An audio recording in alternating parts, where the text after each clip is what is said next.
বিশ্বে বসবাসের অযোগ্য শহরের তালিকায় তৃতীয় স্থানে বাংলাদেশের রাজধানী ঢাকা। রাজধানী ঢাকা নিয়ে দুশ্চিন্তায় প্রধানমন্ত্রী তারেক রহমান। রাজধানী ঢাকা নিয়ে ভয়ঙ্কর লেভেলের দুশ্চিন্তায় ভুগছেন মাননীয় প্রধানমন্ত্রী তারেক রহমান। কেন উনি দুশ্চিন্তায় আছেন, কেন কি কারণে উনি দুশ্চিন্তায় আছেন তা জানাবো ভিডিওতে। হ্যালো এভরিওয়ান, আসসালামু আলাইকুম। শিমুল আছি আপনাদের সঙ্গে। যারা ভাই ব্রাদার আছেন ভিডিওটা একটু শেয়ার দেন। দেখেন, ঢাকা পৃথিবীর মধ্যে মানে অযোগ্য যে শহরগুলো থাকে, অযোগ্য, তার মধ্যে 3 নাম্বার হচ্ছে ঢাকা। বাংলাদেশের ঢাকা 3 নাম্বারে, যোগ্য না কিন্তু না থাকার মতো অযোগ্য শহরের মধ্যে হচ্ছে 3 নাম্বার। এটা কেন হয়েছে জানেন? এই যে আমার আপনার মতো কিছু খাসালত থাকে, আমার আপনার মতো কিছু স্টুপিড থাকে, আমার আপনার মতো কিছু বদমাইশ থাকে, এদের জন্য বেশি কিন্তু পরিবেশটা দূষিত হচ্ছে। আর পরিবেশ দূষিত হলে কি হয় জানেন তো? আস্তে আস্তে আস্তে আস্তে দেখেন একটা জিনিসের ক্ষয় কিন্তু একেবারে হয় না, আস্তে আস্তে আস্তে আস্তে আস্তে হতে হতে হতে হতে একেবারে একটা সময় গিয়ে ভ্যানিশ হয়ে যায়। সো এই যে ঢাকার আজকে যে অবস্থান কিংবা ঢাকার যে কারণটা দেখেন, ঢাকাতে যেই পরিমাণ শব্দ দূষণ, যে পরিমাণ এয়ার পলিউশন, যেই পরিমাণ বায়ু দূষণ ঢাকাতে, বাংলাদেশের কোনো সিটিতেও না এটা, যেটা ঢাকাতে অবস্থান করতেছে। এটা গেল।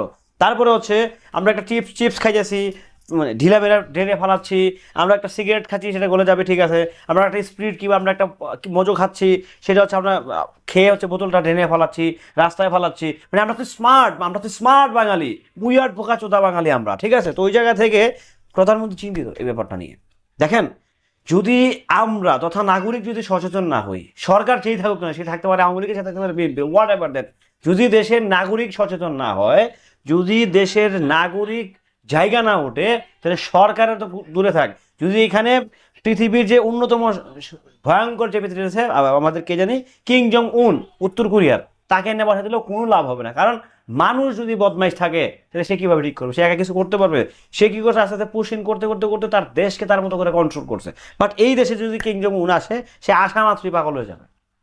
সে আসা মাত্র বাংলাদেশে পা ফেলা মাত্রই পাগল হবে। আরে কি কইলাম এটা?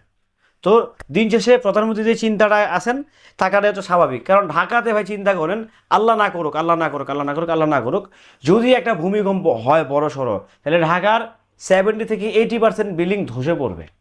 মানে তাদের কোনো প্ল্যানিং ঠিক নাই, করে মানে প্ল্যানিং পাস করে থেকে 5 তলা করে ফেলাইছে 8 তলা, প্ল্যানিং হচ্ছে 10 তলা করে ফেলাইছে 20 তলা, নানা রকম জালিয়াতিতে ঢাকা শহর ভরপুর। তারপরে আবার এই যে আমরা যে কেয়ারফুল, আমাদের যে সচেতনতা, ও মাই গড, দিস ইজ অ্যামেজিং। যখন বৃষ্টি হয়, মানে বেশি না 1 ঘন্টা যদি খালি কোনো মতো ভালো মতো বৃষ্টি পড়তে পারে, তাহলে ঢাকা শহর তলায় যায়। সেটা হতে পারে গুলশান, সেটা হতে পারে বনানী, সেটা হতে পারে উত্তরা, বাংলাদেশের 3টা খুব, যে সেটা হতে পারে Bashundhara city, what ever that, যেখানেই হোক না কেন তলায় যায়। কারণ কি? মানে আমরা সভ্য, আমরা তো সভ্য জাতি, স্পেশাল জাতি। পৃথিবীতে একমাত্র স্পেশাল জাতি হচ্ছে বাঙালি জাতি। যেখানে খাবে সেখানেই হাঁকবে, যেখানে খাবে সেখানেই হাঁকবে, এটাই স্বভাব, এটাই বাঙালিদের স্বভাব। এটা জেনেটিকভাবে হয়ে আসছে। এখন এটা কতদিন লাগাত আমাদের, এই যে আমাদের মতো লম্পটদের কতদিন লাগাত হচ্ছে আমরা সচেতন হবে, কতদিন পর্যন্ত হচ্ছে আমরা স্মার্ট হব, কতদিন পর্যন্ত আমরা আসলে পরিবেশ, দেখেন পরিবেশ কি সরকার রক্ষা করবে? No never. পরিবেশ রক্ষা করবে যে দেশের নাগরিকরা, জনগণরা। আমি একটা এক্সাম্পল দিই, বাংলাদেশেরই একটা এক্সাম্পল। আপনি রাজশাহীতে যাবেন একটু, যদি কেউ রাজশাহীতে থেকে থাকে তারা নিশ্চয়ই খুব ভালো। রাজশাহী শহরটা এত সুন্দর ভাই, আলহামদুলিল্লাহ, মানে দেখে মনে হয় না যে আমি রাজশাহীতে আছি। আমার কাছে মনে হচ্ছে বাংলাদেশে এটা বাইরের কোনো একটা শহরে আছি, বা দেশের বাহিরে। হ্যাঁ, আমার তো বেশ কয়েকবার ইন্দোনেশিয়া, শ্রীলঙ্কা, মালয়েশিয়া, মালদ্বীপে যাওয়া হয়েছে। তো আমার মনে হচ্ছে কোনো একটা দেশে হয়তো বা কোনো দেশের শহরে আছে। এত সুন্দর, এত পরিবার, এত পরিষ্কার, এত গুছানো রাজশাহীটা। ওই এলাকার মানুষগুলো আসলে একটু যেহেতু শিক্ষানগরী, তো কিছুটা হলেও তারা ধরে রাখছে। বাট আদার্স যে জেলাগুলো আছে ভাই, আমি বিশ্বাস করেন ভাই, বাংলাদেশের 64টা জেলার ঘোরার আমার সুযোগ হয়েছে, প্রত্যেকটা বিভাগ আমার ঘোরার সুযোগ হয়েছে। মানে কি একটা উইয়ার্ড আমরা আসলে। যাই হোক, ঢাকা যে ভূমিকম্প কিংবা ঢাকা যে থাকার যে অযোগ্য জায়গা, স্বাভাবিক না, সিরিয়াসলি অযোগ্য জায়গা ঢাকা। ঢাকা থাকার মতো জায়গা না আসলে। জ্যাম, শব্দ দূষণ, বায়ু দূষণ, এয়ার পলিউশন, কি নাই ঢাকাতে, সব ভরপুর, একদম পুরো প্যাকেজ। আর সেই জন্যই কিন্তু প্রধানমন্ত্রী খুবই চিন্তিত। যাই হোক, আমরা নাগরিক, আমরা সুনাগরিক হতে চাই, আমরা মানুষ, অমানুষ নয়, মানুষের মতো চলতে চাই। ভালো থাকবেন, সুস্থ থাকবেন, আল্লাহ হাফেজ।